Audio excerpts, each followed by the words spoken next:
Isaac started reading lines to him just from the book, and I was like, oh crap, how did you know that? Because we don't want people. So one person that I know, one friend, she said that when she heard her number finally described, she just started crying.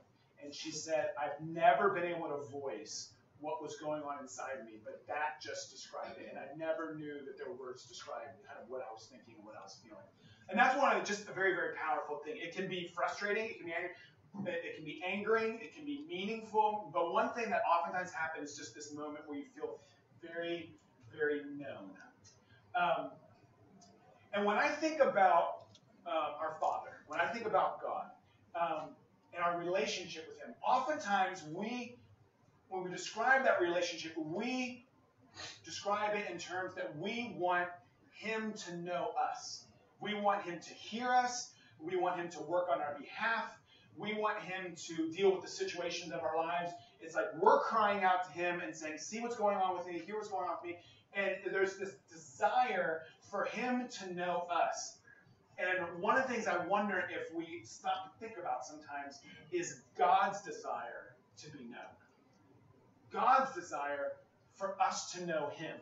That there's a yearning inside of God for us to know Him. And sometimes I think there can be experiences or passages of Scripture that kind of jolt our understanding and help us to see God in a new light. Because I think it's very easy for us to think, I don't know if that's, I know I want Him to do something in my life, but is this relationship really, a two-way street? I mean, I know I might need Him sometimes, but does He want to connect with me as bad as I want to connect with Him sometimes? And does He want me to know Him as much as I want Him to know me? And sometimes we can have experiences or read things or whatever that kind of shake up our understanding of God and see Him from a new light. When I resigned from working at First Christian, one of the things when I was youth minister at First Christian, every year we'd go to church camp, and there was a dean team, but I was oftentimes kind of the main dean, which just meant I was the one oftentimes kind of running around doing some details and whatnot, and talking to the brass in the main office and things like that. So oftentimes I felt like that kind of the buck stopped with me, so to speak. Well, during those years of camp, we would have, junior hires are just squirrely by nature.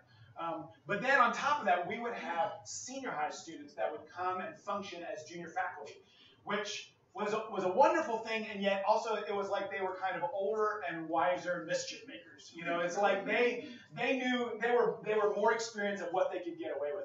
And I still remember kind of at the kind of height of my years of youth ministry, that was during those years is when Joseph Cash came through our youth ministry. And I remember him as a junior high student, and he would, if there was squirreliness going on, you just knew he was in the middle of it. It's just, and it was never like awful. Joseph was never a bad kid. It was never something terrible going on, but it was always coloring outside the lines. And it was always kind of like, come on, you're going to make me be the bad guy. So I was always kind of getting on his case.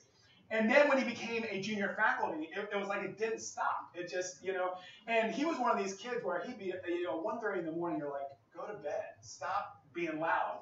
And you just think, well, I'll have my revenge when he doesn't want to get up in the morning. I have to get him up. Well, that kid would be up at 6 a.m. Like, he could function on 4 hours of sleep. It was the craziest thing. And he'd be up at 6 a.m. making noise and just driving you crazy, too. And you're like, oh, my gosh. And so I felt like I was always like, Joseph, stop. And then, I'd step away and kind of laugh. And I'm like, wow, that was really funny. But I can't let him know that because, what's going to break loose. So I just got to keep coming down. Well, after I stepped down from being a youth minister, we went back to camp, I think, for 2 more summers after that. One summer I was still kind of functioning with the deans.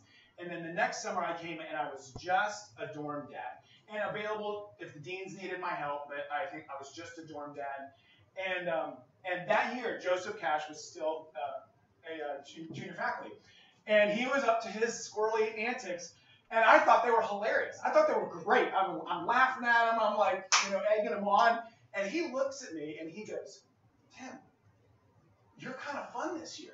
And I'm like, I'd have been fun all those other years too, but you had my underwear knocked the entire time because you were always acting up. If I didn't have to crack down on you constantly, I would have been fun. But now I don't have to deal with it. It's not my problem. It's Nathan's problem. He can deal with it. You know, I'm still having forgiven him for falling asleep during my sermons. This is payback. So you just act up all you want, you know. But it was that different experience. He saw me in a different light. And sometimes there are passages of Scripture or experiences that cause us to see God in a different light. And I think Psalm 19 is one of these passages that just help us to see Him in a fresh way, a different perspective, to see His heart a little clearer than maybe we saw before. So let's take a look at it. Psalm 19, we're going to look at it in 3 chunks, okay? And the first chunk is 19, 1 through 6. The heavens proclaim the glory of God. The skies display His craftsmanship. Day after day they continue to speak. Night after night they make Him known. They speak without a sound or word. Their voice is never heard. And yet their message has gone throughout the earth, and their words to all the world. God has made a home in the heavens for the sun. It bursts forth like a radiant bridegroom after his wedding. It rejoices like a great athlete eager to run the race. The sun rises at one end of the heavens and follows its course to the other end. Nothing can hide from its heat. Okay, so first off, let me just say this. This is a wisdom song, okay? So, we're wrapping back through a couple of the categories. We've looked at 6 categories. Wisdom songs, royal psalms, hymns of praise, laments, and we looked at 2 of those, just because we like being morbid around here, songs of thanksgiving and songs of trust, okay? And so we're going to wrap back through a couple of those categories, and this is a wisdom song. And the first thing we see in these first 6 verses is that God desires to be known by everyone. Like His desire is for all people to know Him. And one of the ways this is going to be communicated in this whole psalm is that in each section, God communicates, and the way He does is He's got a method, and He does it through His name as well. And so, for instance, in this section, the first 6 verses, He is referred to as God. It's the Hebrew word for El, and not like in the sense of Jor-El or Zor-El from the Superman movie and whatnot. Like El is just the general word for God. If you talk to a Rastafarian, if you talk to a Muslim, if you talk to a Jew, if you talk to a Satru, if you talk to a Native American, you use the word God, they're all going to have a similar concept of what that is. But that doesn't necessarily mean we're all talking about the same thing, right? And so, but it's the general name for God. And so he's just the fact that He uses that name, it's not a bad name, and we use it all the time, but it's not necessarily specific, okay? And so it's this general revelation of Himself. And the way He does that, the method He does that is through creation. And so you see in this beautiful picture, the heavens proclaim the glory of God. The skies display His craftsmanship. In other words, God, just our general understanding of God, if you look outside and you look at creation, you're going to learn something of who He is. He has written His character in the stars. He has written, in this masterpiece that we call creation. If we will pay attention, we will see something of the nature of who He is. And the psalmist is celebrating that. And it's like he's saying, that in this we see God's desire to be known. And in fact, he's proclaiming Himself. Now, He's not using any voice. He's not using any sound. It says that in verse 3. He's not speaking with any sound. And yet, He is preaching. He is preaching through the stars. He's preaching through the grass and the trees. He's preaching through the sun. And so He actually focuses on the sun as one aspect of creation. And to demonstrate that God is pouring forth speech just through the creation of the sun and how it functions. In fact, this is kind of a funny passage. When He describes the sun, He says, it bursts forth like a radiant bridegroom after his wedding. The image that's going on there, I don't need to tell you this, but I just got to. I don't have to. It's just so funny. In the ancient Jewish culture, it was probably true of other ancient cultures too, the passing on of the line is so important. Having kids was so important. So what they would do is you'd have the wedding ceremony, and then the wedding ceremony got done, And everybody would go to the reception, and there'd be a tent set off to the side for the purpose of consummating the marriage right then and there. Okay? And so it's like everybody goes to the way, and the bride and the couple go into the tent. And, you know, mom and dad and aunts and uncles are out there hooping it up, and they know what you're doing in there. I mean, just talk about awkward. You know, it's just kind of like, this is a little uncomfortable. And so he's envisioning this image here. And he's saying what the sun is like when it rises in the morning is like the bridegroom throwing open a tent, you know, afterwards. And he's all excited, and it's kind of like high fives all around to his buddies, you know, type thing. It's like, yes! That is the image that he's capturing, which is just hysterical, if you ask me. But it's this picture of the enthusiasm and the excitement of the bridegroom on his wedding day. It's the picture of the determination of the runner running along his course, and that's the way he sees that in the sun. And with all of that, he says that it's like the sun rises at one end. Nothing can hide from its heat. And in the same way that nothing can hide from its heat, the revelation of God just pours out through all of creation. And nobody can escape from it. Nobody can from it. The enthusiasm of God, the determination of God, the revelation of God is poured out to all people, and it's available to all people. And in that, we see God's desire to be known. God's desire to be known by all people. But it doesn't stop there. So let's keep going. Verses 7 through 9. It says this: the instructions of the Lord are perfect, reviving the soul. The decrees of the Lord are trustworthy, making wise the simple.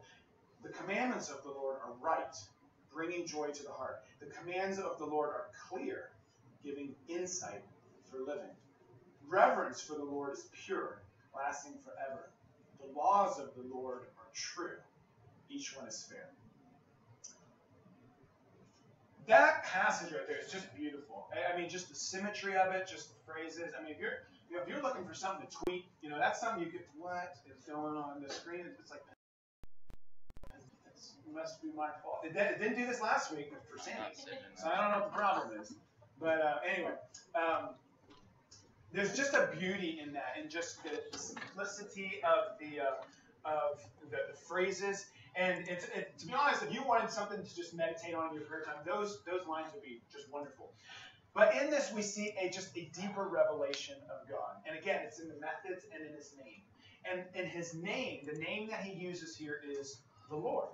Or for the Jews, that would have been Yahweh, or at least we think that's the way it was pronounced. We don't know, because the Jews never pronounced it, because they were afraid of taking the Lord's name in vain. So they would always skirt around that issue. But they think that's the way it was pronounced, it's Yahweh. And it's the covenant name of God. It was when God revealed Abraham, revealed his name to Moses. He said, "This is who I am. I am Yahweh." And in your Bible, it's usually signified by, it'll say the Lord, and it'll be, if you look at the Lord, it's all in caps. It's like a big letter, capital letter L, and then ORD is smaller, but it's still in caps. And that is in English, how they signify that we're talking about the covenant name of God. And so this is the name that was revealed to his people. It was revealed to his special people, that would be the people positioned to know him more intimately. That's who this is. And he reveals this, and the method he does for revealing this is by revealing himself through his instructions, through his law, through his commandments, through his decrees. I mean, there's 6 statements there, and they're all kind of different ways of saying the same thing. The things that God has revealed in his word, his instructions, his commandments, his decrees, his statutes, those are things that are revelations of who he is. They are a deeper understanding of who he is and who he is calling us to be. And the thing that the psalmist is celebrating here is our reaction to that should be one of joy, should be one of, oh my gosh, I get to know God more. And what's interesting about that is that's not often the way we react, right? When God says, this is who I am and this is what I expect of you, oftentimes our reaction is like, well, I don't really like that. I don't like that picture of you, and I definitely don't like that picture of what you're asking me to be. I mean, oftentimes those instructions seem burdensome. And yet, that's not the way the psalmist sees it. He sees it as, this is life-giving. And the reason it's life-giving is because I know how you want me to live. I know who you want me to be. when we were on vacation this summer, when we were on our way back, we stopped at a Chick-fil-A. And while we were standing in line, there was this little girl and her mom in line, and they had just come from ballet class. I mean, she's 4 or 5, something like that, and she is in her her leotard and her tutu, and she's just cute as a button. I mean, oh my gosh! And so we were just enthralled with her. Well, she was like swinging on the the dividers where you stand in line, where you kind of like the goat stalls that you kind of file through. She was swinging on the bar, if I remember correctly, and it was kind of rattling, and it was just making a little bit of a ruckus. And her mom's trying to figure out what they're going to eat, and she's making a ruckus. And so she turns to her and she says, "Hey, stop that." Well, then her mom goes back to it, and she keeps on swinging. And so, and so we're looking at her, we're laughing at her, and she sees us kind of looking at her, laughing at her. So she just keeps on swinging, And so mom turns around again and says, "Hey, cut that out." And she turns back around. And, of course, she has no intention of stopping. I mean, she is center stage at this point. We are all watching this, not only because she's cute, but we're like, this is a train wreck about ready to happen. Because this mom is, about ready to pop off on this girl. And so, we're watching this unfold. And so a third time, the mom turns to her and says, "Hey, stop that. How many times do I have to tell you?" And sweet as can be, the little girl looks up at her and goes, "Hold on, a few memories. That's all I need, Mom. I need that third time." It's just kind of like, and we just lost it. We started laughing. At that point, the mom realized we were watching, so she did the, "Oh, I can't beat my kid now because I got 6 people who think this is really cute." So I don't know. Was that? It is rude to say. I'm sorry, but I couldn't help it because she was so cute. One day you'll know. One day you'll know. When you have 3 boys and you wish you had a girl in there somewhere, you'll know. There are little girls in tutus. So, but it just happens. It's all right. Take that one offline. I'm just looking at word to having granddaughters. That's all I'm saying. So anyway. This is going from bad to worse. That's why you need dogs. That's exactly right. What happens when you start going off? What happens when you start going off book? You never know where you end up. So anyway, Rich Cash always used to tell me that. He said, "People give me a hard time for writing out my communion meditation." He said, "If I don't get up there, I never know what I'm going to say. And that's not good." But anyway, that's just good parenting at its core. When your child's not doing something right, you correct them, you tell them what you expect. I think great parenting is when we anticipate what they're going to do, and we tell them, "Now, I know you're going to want to do this. This is what I expect of you." I think that's great parenting. We learned that from Polly. She taught us that early on. Bad parenting is when you don't tell your kid what you expect, and then when they do the wrong thing, you just thump on them, right? That's bad parenting, and we've probably all been there before.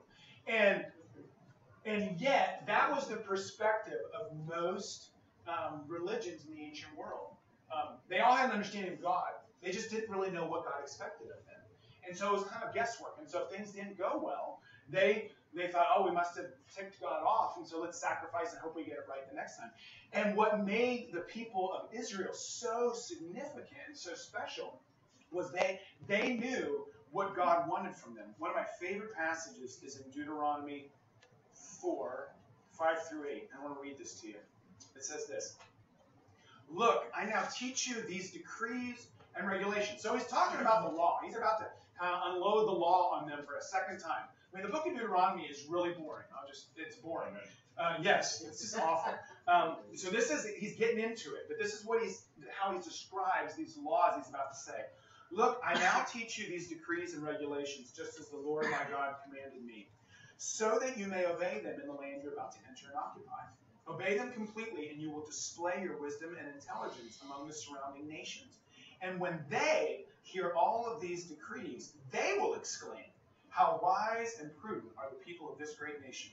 For what great nation has a God as near to them as the Lord our God is near to us whenever we call on him? And what great nation has decrees and regulations as righteous and fair as this body of instructions that I am giving you today?" The law was indicator of God's closeness to his people, his intimacy, his love for them, because he was saying, "This is what I really want from you. This is who I am, and this is who I want you to be." And the psalmist sees that and is celebrating that. He's thankful that he has this instruction from God so he can know the Lord and what the Lord is calling him to be. And in that, we see God's desire to be known. God revealing himself, not just in general to all people through his creation, but specifically through his instructions and his word to his people. But it doesn't stop there either. So let's keep going. Verses 10 through 14, it says this. They, talking about the commandments, they are more desirable than gold, even the finest gold. They are sweeter than honey, even honey dripping from the comb. They are a warning to your servant, a great reward for those who obey them. How can I know all the sins lurking in my heart? Cleanse me from these hidden faults. Keep your servant from deliberate sins. Don't let them control me, and then I will be free of guilt and innocent of great sin. And may the words of my mouth and the meditation of my heart be pleasing to you, O Lord, my rock and my redeemer. Again, in this passage, we see God wanting to be known, to reveal himself. And he does, and it's indicated through his method and through his name. And the method is, first it was through creation, and then it was through his word. Here the method is in the life of the believer. I mean, what you see is this person wrestling with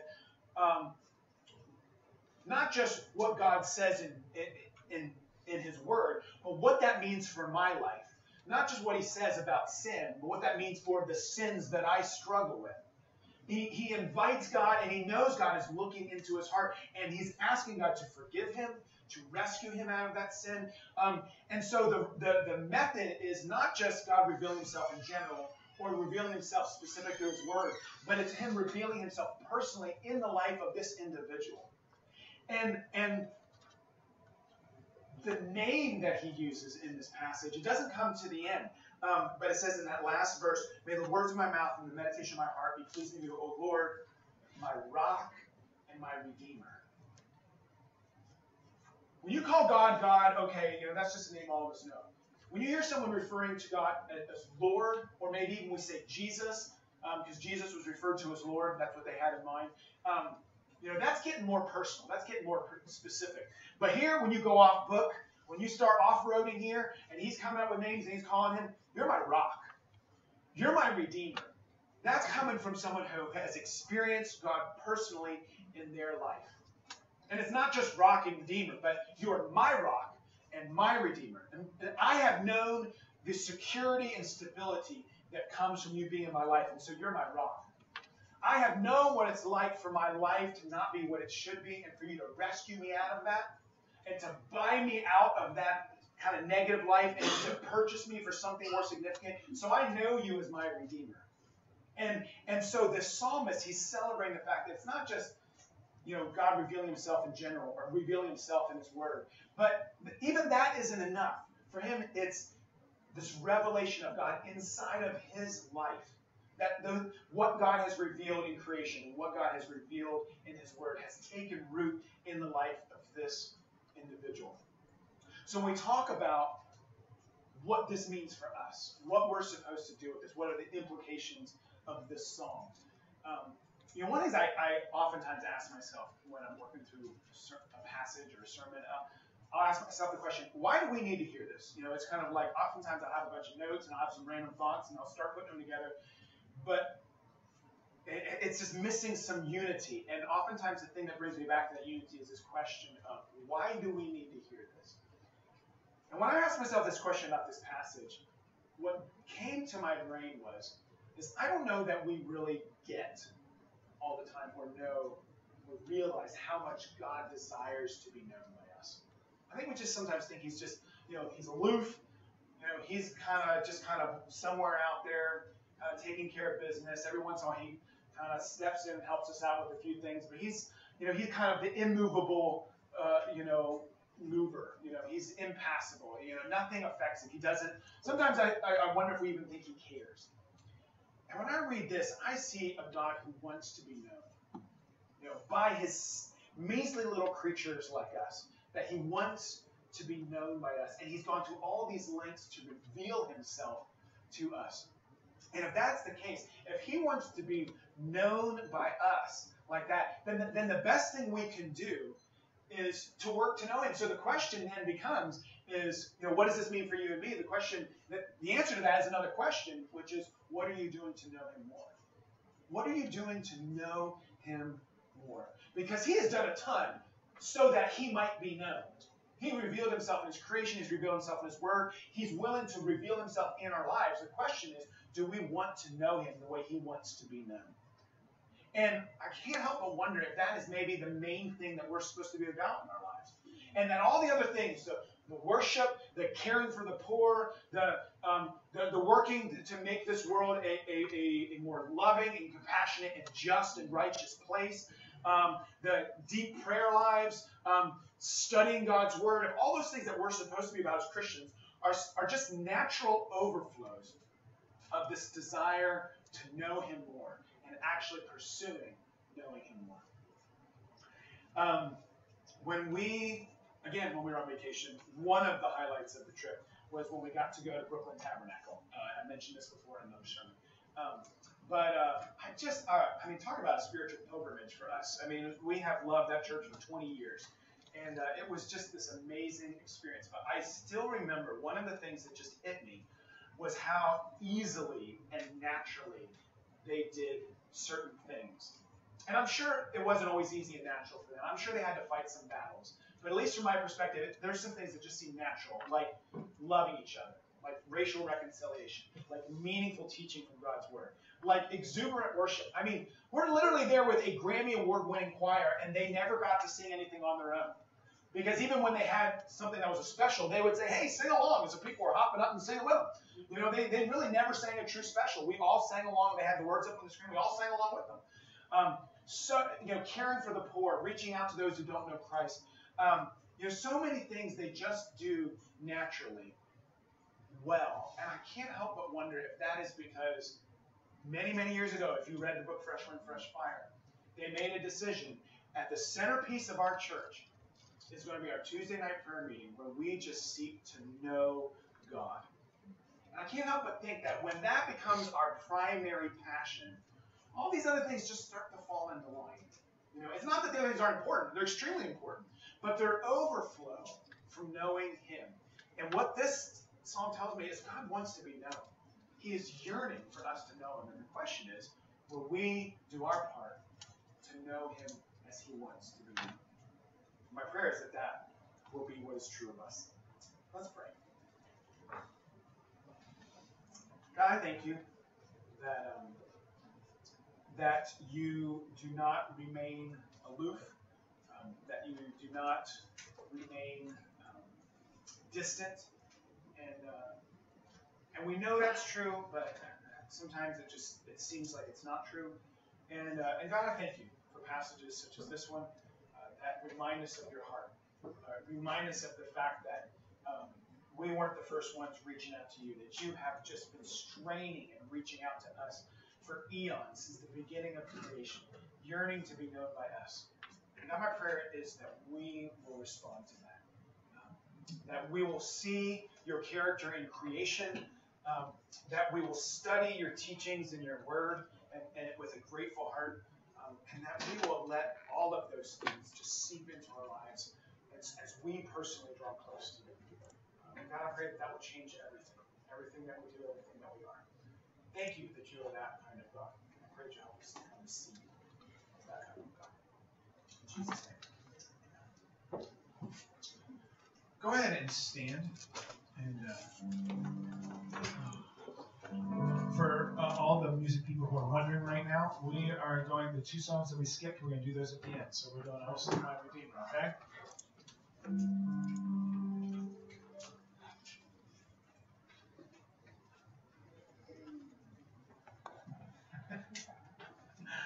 Which is one that Isaac starts, but he didn't know we were doing that, so it's not your fault, bud.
suffer, lifted up, and cast on earth.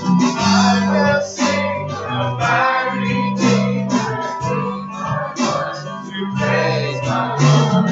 Ransomed by His blood and mercy, I am His forevermore.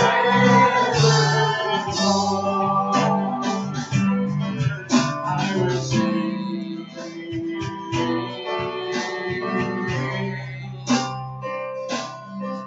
I will sing.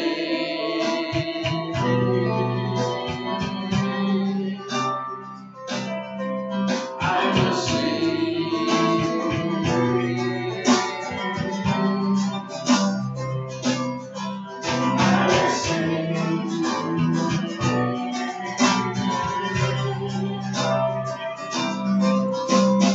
I will sing of my Redeemer, tell about the grace I've known.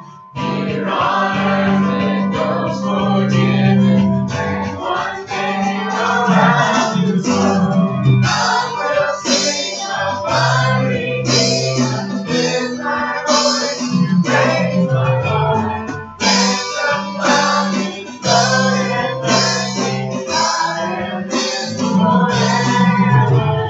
I will sing of my Redeemer, lift my voice to praise my Lord.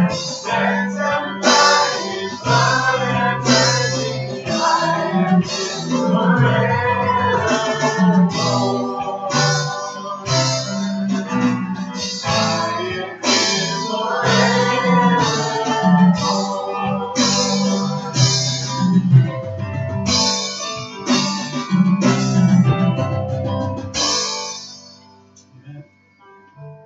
Right on.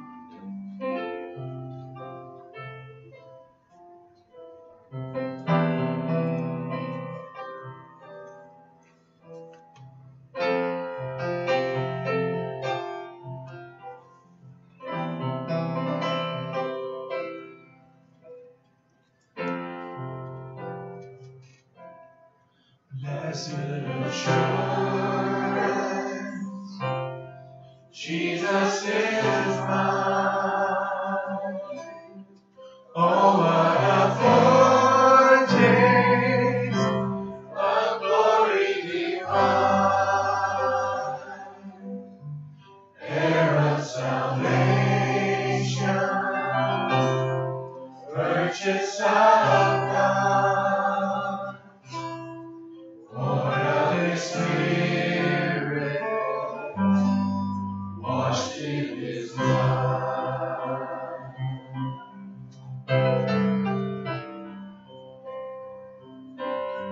This is my story,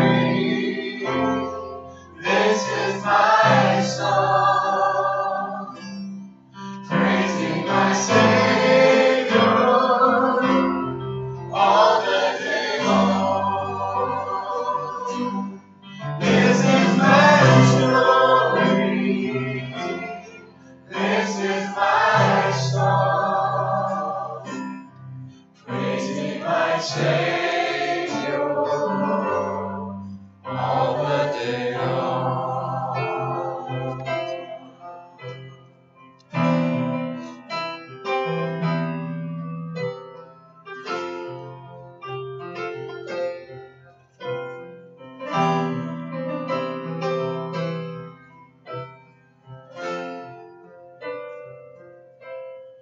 Perfect submission, all is at rest. I am my Savior, and happy and blessed, watching and waiting, looking above, filled with His goodness,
Jesus is mine. Oh, what a foretaste of glory divine, fair of salvation, purchased of God, born of His Spirit, washed in His blood.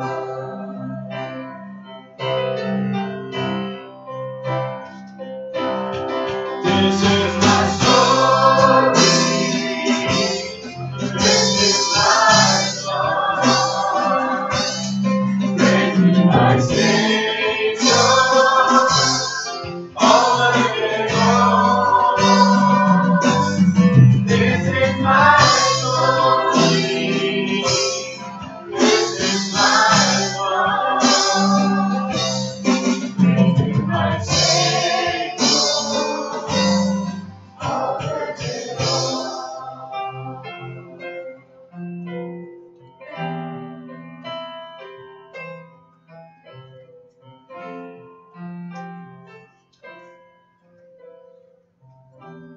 Go ahead and be seated.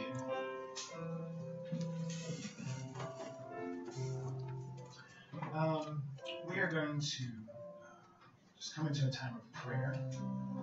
And the way I want us to do this, and then after prayer, we're going to go into a time of communion. But the way I want us to do this is Amber is going to read here in a second. She's going to read Psalm 139. She's just going to read it. You know, it's another beautiful psalm that we're not going to have a chance to talk about. But talk about being known by God, God desiring to know us, the intimacy that we can have with Him. And this psalm really speaks to just how deeply God looks into us. And so I wanted to just kind of set the tone for our time of prayer. And so she's just going to read it. If you want, you can just kind of close your eyes and listen, or you can turn to in your Bible and follow along. And then after that, we're just going to allow that psalm to guide our time of prayer. And I have a few things written down, just as suggestions. But if there's a phrase that speaks out to you, you can allow that to just kind of steer your thoughts. But we're just going to allow this prayer in God's Word to guide our prayer time. So Amber, if you will go ahead and read that for us. O Lord, you have examined my heart. You know everything about me. You know when I sit down or stand up. You know my thoughts, even when I'm far away. You see me when I travel and when I rest at home. You know everything I do. You know what I am going to say, even before I say it, Lord. You go before me and follow me. You place your hand of blessing on my head. Such knowledge is too wonderful for me, too great for me to understand. I can never escape from your spirit. I can never get away from your presence. If I go up to heaven, you are there. If I go down to the grave, you are there. If I ride the wings of the morning, if I dwell by the farthest oceans, even there your hand will guide me, and your strength will support me. I could ask the darkness to hide me, and the light around me to become night. But even in the darkness, I cannot hide from you. To you the night shines as bright as day. Darkness and light are the same to you. You made all the delicate inner parts of my body. You knit me together in my mother's womb. Thank you for making me so wonderfully complex. Your workmanship is marvelous. How well I know it. You watched me as I was being formed in utter seclusion, as I was woven together in the dark of the womb. You saw me before I was born. Every day of my life was recorded in your book. Every moment was laid out before a single day had passed. How precious are your thoughts about me, O God. They cannot be numbered. I can't even count them. They outnumber the grains of sand. And when I wake up, you are still with me. O God, if only you would destroy the wicked. Get out of my life, you murderers. They blaspheme you. Your enemies misuse your name. O Lord, shouldn't I hate those who hate you?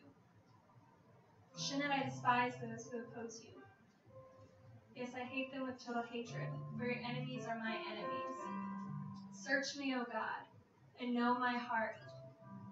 Test me and know my anxious thoughts.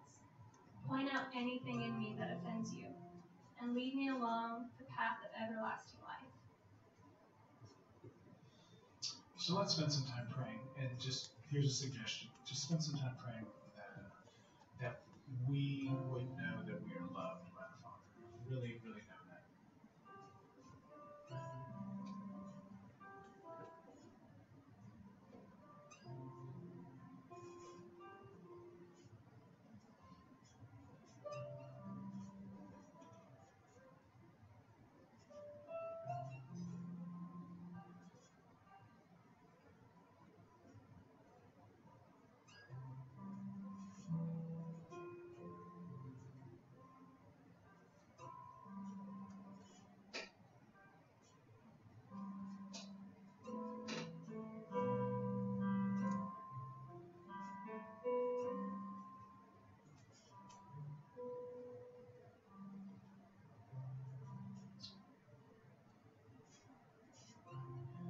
And spend some time praying that we would know, that we really know, that God doesn't just love us, but that He actually knows us and knows things in us, knows everything about us, and still loves us anyway. But let's spend some time just praying that we would know that we are actually known by the Father.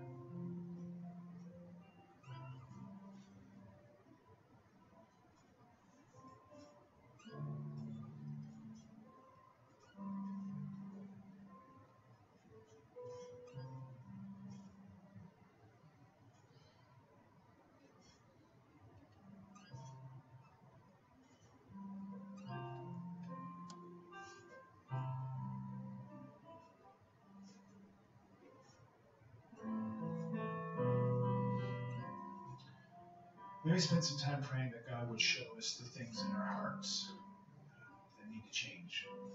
If He really knows us, that He really knows us. So pray that God would show us the things in our hearts that need to change.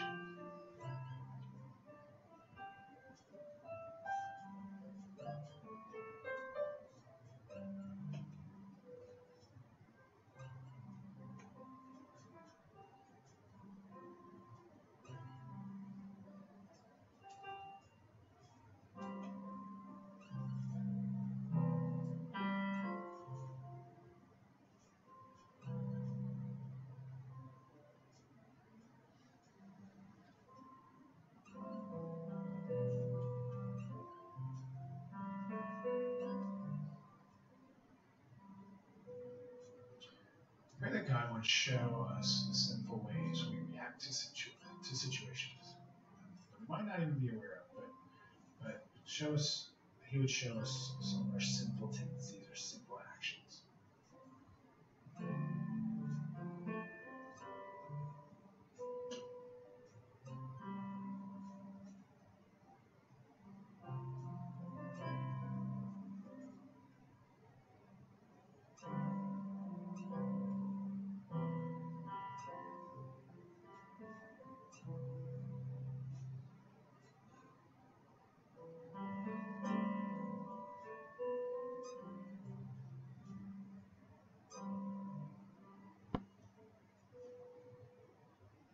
Spend some time praying that God would give us the courage to work with Him, to experience true change in our lives. That we would be willing to do the work with Him so that He can allow His Spirit to heal the things in us that are broken.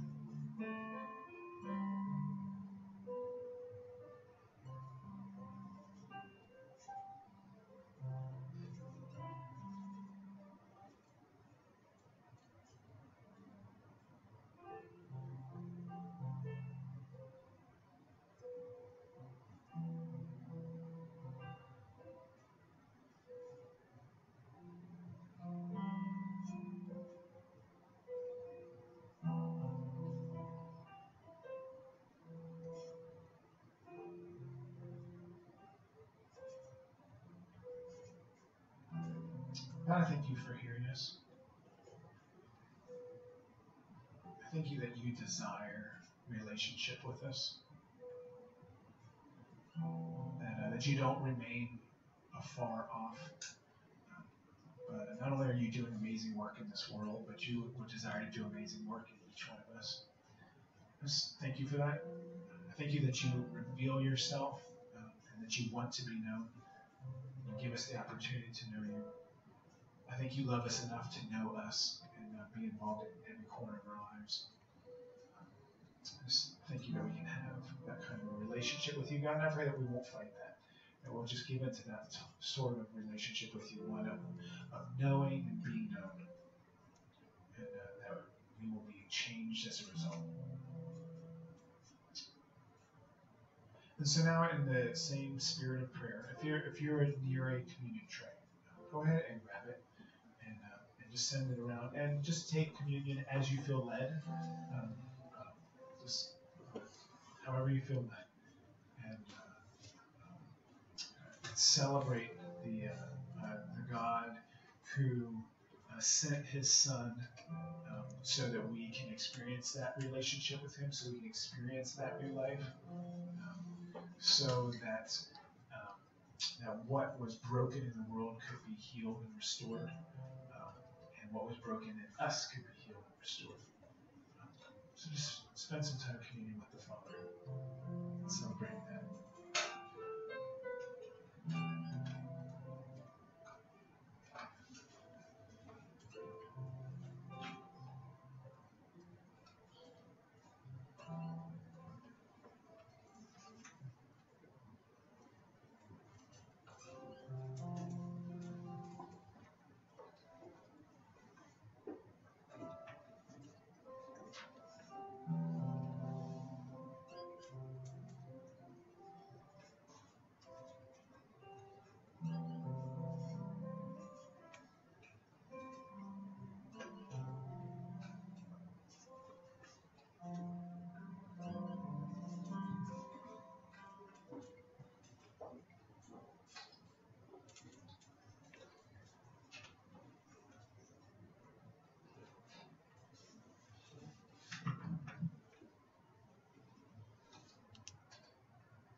Go ahead and stand.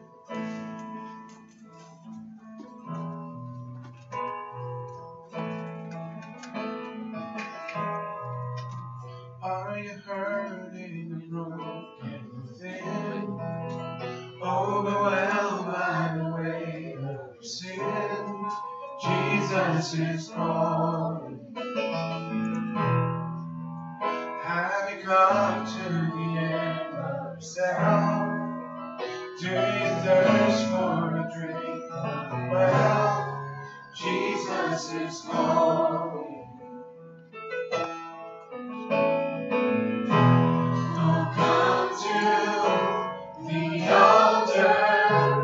The Father's arms are open wide. Forgiveness was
cross as you wait for the crown. Tell the world that the treasure you found.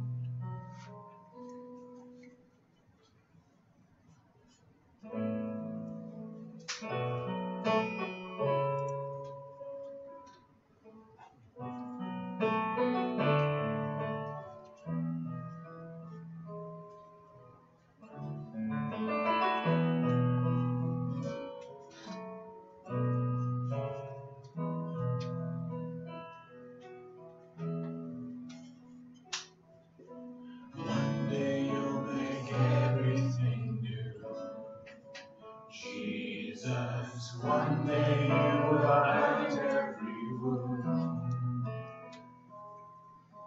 The former things shall all pass away.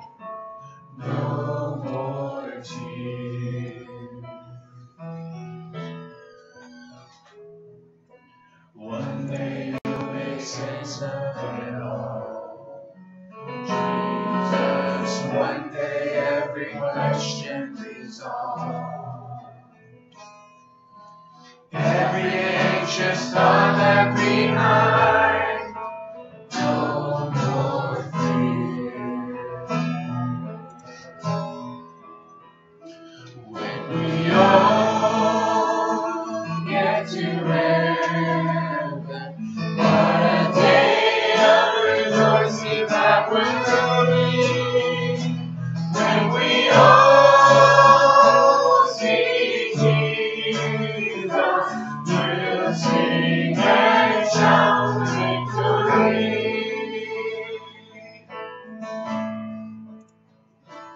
One day we will see face to face. Jesus is the ocean of praise. In the moment we shall be changed on that day. One day we'll sing Jesus. One day on the cloud we'll sing. We will see your glory revealed on that day. We all get to rest on the day of rejoicing that will be. When we all see Jesus, we'll sing and shout the victory. We all get to rest on the day of rejoicing that will be. When we all see Jesus, we'll sing and shout the victory. We'll sing and shout the victory. And Jesus, we look forward to that day when we see you face to face. But in the meantime, help us to spend our lives coming to know you more and the joy and the life that comes with it. We love you in Jesus' name. Amen. Have a great week.